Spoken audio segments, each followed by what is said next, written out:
না এই বাবরি মসজিদ উপলক্ষ করে বিভিন্ন জায়গা থেকে ইট দিয়ে যাচ্ছেন, তো ইটটা একটু দেখে নেবেন, দেখবেন ইটে লেখা আছে শিব। আমার হিন্দু ভাইদেরকে আঘাত করা উদ্দেশ্য না, শুধু একটা কথা বলবো, এই যে শিব লেখা আছে, হয়তো কোনো দিন এসে বলবে যে এই মসজিদের ইটে শিব লেখা পাওয়া গিয়েছে, ঠিক আছে, তখন বলবে যে কি এখানে শিবের মন্দির ছিল। কিছুটা বলছে না, কিছুদিন আগে বললো না যে আদিনা মসজিদে আদিনা মন্দির ছিল। তো এটা আপনারা করবেন না, দেখে নেবেন যে এই যে ইটে শিব লেখা আছে। যারা বাবরি মসজিদে ইট নিয়ে আসছেন, ইটগুলো একটু দেখে নেবেন। আমি কোনো ভাটাকে ডিমোশন করছি না এবং প্রমোশনও করছি না।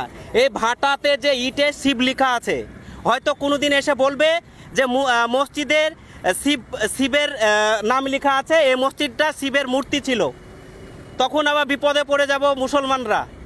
বিশ্বাস করুন, আমার কোনো উদ্দেশ্য নাই কোনো হিন্দুকে আঘাত করা। শুধু একটা কথাই আমার মেসেজ দিতে চাই যে এই যে শিব লেখা আছে, এই ভাটার ইট নেবেন না, কারণ কোনো দিন এসে বলবে যে এখানে শিবের মূর্তি ছিল।